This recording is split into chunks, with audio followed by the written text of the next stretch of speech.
My name is Ricardo Bautista. I am 39 years old. I go to live in Bogota. I work in a school.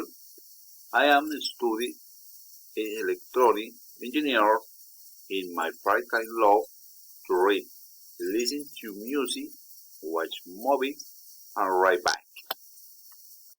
In the apartment, there are all bedrooms, two bathrooms, living room, dining room, kitchen,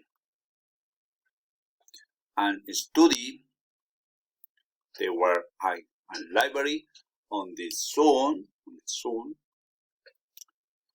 keeping next keeping is embroidered and under when find the special computer, we have the basic on support.